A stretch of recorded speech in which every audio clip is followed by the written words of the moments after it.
behind the nut, they sound differently than the ones that are getting downward pull. You don't want that. Tell them Uncle Larry sent you. Okay, so yeah, as far as the people always want to hear like what's your favorite tracks you played on and all that shit. You know, I don't really have anything that sticks out. I mean, I suppose the stuff that I'm most proud of is the stuff that like the solo record I made and the record I made with Dean and the record I made with Guthrie that you guys haven't heard yet. But that kind of stuff is in the end is brings you more joy than playing on somebody else's music, really, in the end. But I've had some great times. You know, working with Dave Stewart all those years was great fun. You know, all the stuff I do with Dan Auerbach is really fun. I couldn't pick one session though as being like more fun than the others. You know, it's like we've had a lot of great times, and I just like working with people who are really musical. Like that is where it's at for me. Like I just love when people just get it, you know, and they have great musical ideas and all that shit just falls into place. I love that. I have a lot of respect for people like Dan and all these great producers that I've worked with in the past. You know, so many of them. Don Was, all these people. It's been really a learning process for me. God, this thing is fucking acting crazy. You know, how many times have you yelled at yourself when you're stringing a guitar? Or yell at the string? I can't get it to bend right. See, Kenny Lesko, my old buddy that used to fix guitars for me up in Cleveland, watches these videos of me working on guitars and he cringes. He always says, I can do what you just did there in 15 minutes, in 2 minutes. I'm gonna start over on this one. This is just a mess right here. It's just a mess. But yeah, you know, I can't really pick a favorite as far as sessions go. A lot of good times, people. Being a session man is a cool job. It's very rewarding on a great day, and it's also very painful on a bad day. And so I always say it's one of those jobs you got to hang in there. If you have a couple bad days in a row, just keep going, because you know one of them is going to be great coming up. So, and people always ask me, how do you get it up for songs that you don't like when you're in the studio? I've had that question a million times. The main thing is the singer. You know, when you're working for a guy that can't sing or a girl that can't sing, you realize clearly that no matter how cool you make these tracks, it's going to be that person's voice on top of this, and it's never going to matter, and no one's really ever going to like this. So you kind of have to know that, you know, and you just, at that point, it's sort of a lost day, and you just try to be nice and do the best job you can. In moments like that, when I know it's just really, which they don't happen much anymore, but they used to in the old days, like these feudal days when you know that no one's ever going to hear this record that you're playing on, I just try to go into like a more personal mode, like where I play, like I'll think about things like, okay, this might be a terrible song. This guy can't sing at all, but I'm going to nail these eighth notes so perfectly that if somebody was trying to grid these on a computer, they wouldn't have to move it at all. I'll do stuff like that. Play little games with myself. Target shooting. Work on your craft. Stuff like that. Little tricks. Tim Lauer and I always talk about that. The keyboard player. He feels when he's on a hopeless session, he'll say, all right, I'm going to try to do an organ pass with just 3 fingers and see if I can come up with a really cool organ pass using just 3 fingers. Stuff like that. Just goof around a little bit. But that doesn't happen much anymore, because when you get older, you play with people that want you know, for what you do. And most of the people I work with are pretty good at this point, and I don't have to suffer like I used to in the old days, you know. I'm also very picky about what gigs I do take. I mean, if somebody calls me that I've never heard of, I never book anything off the internet, first of all. First rule. And secondly, if anybody ever calls me that I don't know and wants me, I'll ask a million questions about who else is involved, you know, and I'll ask other people if they've heard of this guy or whatever, because I'm too old and fragile to be stuck in some session that's just dreadful. The money doesn't matter. See, on the high E, I just wrap it. That's another boogie trick. I don't put it down in the hole. I wrap it like a Gibson. You know what I'm saying? That's another trick. I always do that. Bubba taught me that. Okay. But yeah, man, hopefully I can avoid those types of sessions. Hopefully you can too. Those ones where you know it's hopeless, you know. They're out there. What else? I'm going to say a little shout out to Robert Keeley too. Robert Keeley, that makes Keeley pedals, could be the nicest guy on planet Earth. He's at least, if he's not the nicest guy on planet Earth, he's way up there. Just a sweetheart guy. I mean, he sent me a bunch of these new pedals that they're coming out with. Okay, Angry Orange, which I haven't tried any of these yet. This looks like DS1 type thing. I think you guys have already heard me try this thing. This Blues Disorder, which is obviously a blues driver. And this Super Rodent, which I'm assuming would be rat based, using an educated guess, but he's a good guy. Robert's a very cool guy, and he's trying really hard to make stuff that you guys like. And we talked about this before, man. If you're there's a million people out there that make pedals and make gear. You know, sign up for the good people. The good people that are going to take care of you when your gear breaks. You know what I mean?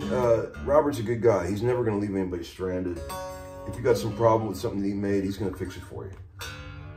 So just remember that. And if anybody out there knows the people at Earthquaker, tell them I tried calling there and didn't get any response. I've got a dispatch master that's broken. It's got some kind of DSP problem. And I was just wondering if they would fix it for me or send me another one or something. But I have no response. So if anybody knows those guys, tell them Uncle Larry's trying to hunt them down. Akron, Ohio, which was my homeland, you know. Okay, so make sure your strings are centered on the saddles on a Stratocaster, especially when you're going to use the talent stick. You don't want your strings all weird on the saddle. Put them in the middle. Got the best chance of staying in tune like that. And I'm gonna pause one more minute. I gotta go get the wang bar. Okay, friends. So I got the wang bar on there. I had to adjust it. I had to screw these screws in these fulcrum screws in a good bit to get it so that the bar has no up bend, but is as loose as possible, which is like what I like to do. I like to get them as loose as possible without having any up bend. There's a tiny, tiny bit of it if you really pull it hard, but that's basically no up bend. And so it's still real loose and slinking, and I bent the arm a bit so that it's the perfect height on the vise. You know, you get to do that like Jimi Hendrix used to do. And the intonation was pretty sharp, so I just checked it, and it's dead on now. I had to move the saddles back a bit, but like, listen to that.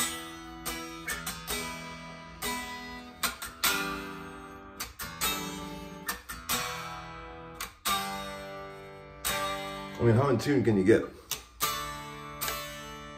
Sounds like one note.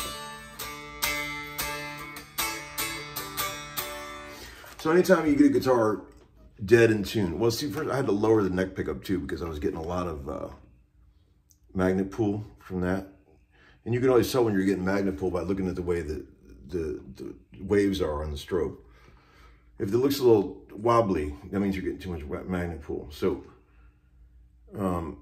anytime you get a guitar intonated properly, you're going to notice it always ends up the same way. 1, 2, 3. In an angle, and then 1, 2, 3. See how the saddles are crooked like that? It'll always be 1, 2, 3, and then another ledge of 1, 2, 3. That's how it's when you know it's right. And if it's not like that, and the guitar is not, if it has to be different than that, and for the guitar to be intonated, that means your nut is wrong. That means the scale has been thrown off and the string is not breaking over the front part of the nut like it's supposed to. But you can watch videos of guys that are way better looking than me talking about that, okay? All that shit. And then I checked the nut slots for binding, and there isn't any, thank God. But I still like to put tons of pencil lead in there anyway on these. I do that on sessions, in between songs. I'll put more pencil lead in the nut slots and guitars. You should do it all the time too. Always keep a sharp pencil around. And always do that because it helps. Graphite helps the strings slip through the slots, and then you can Bigsby away to your heart's content and have a ball and not get yelled at by some producer going, "Hey, dude, someone's out of tune out there. Can we hear all the guitars together?" Boy, that's another thing when you're playing on a multiple guitar session. And with a guy who doesn't really particularly care much about tuning, boy, that can really be a bad day. Because you can't, when you're listening in the control room, you can't tell who's out of tune. And if one of the guitars is out of tune, they all sound out of tune. So you can't just go, well, that guy's out of tune. You can't hear it like that. So it ends up being a very long day for the guy who actually is in tune, if you know what I'm saying. So there's that. But a lot of people just don't care about that shit. Even established session players. I've been on sessions with established players where a guy was trying to play a part and I said, "Dude, give me that fucking guitar."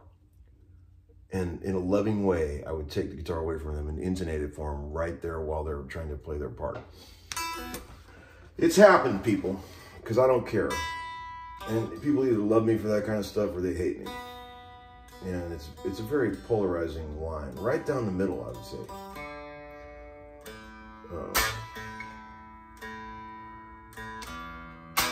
But man, it's so important to be in tune in the studio. Just for everyone's mental health. Guitar's coming alive.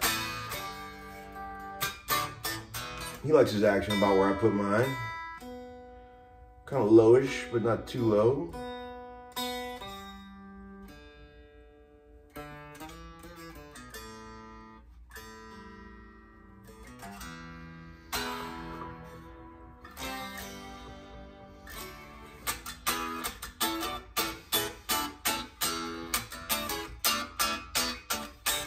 I guess I heard that the boss man, Jimmy Irsay, is doing a little better. We were all very worried about him. As you guys probably read in the news, he's been in the hospital and been in bad shape, but he's coming around apparently. And hopefully we'll be out doing some more gigs, because those gigs are so much fun. It's a drag to think that we can't do any more of those. So hopefully Jimmy recovers fully, and I'm sure me and my boys have sure sent up plenty of prayers for him. My boys love Jimmy. He's a good guy. And I sure hope he gets through this unscathed, you know. Because it'd be fun to get back out there.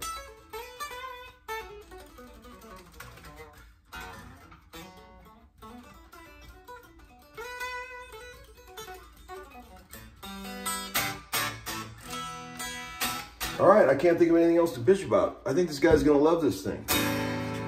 All right, friends, peace out. Thanks for sticking around in the most boring episode of Homeschooling ever.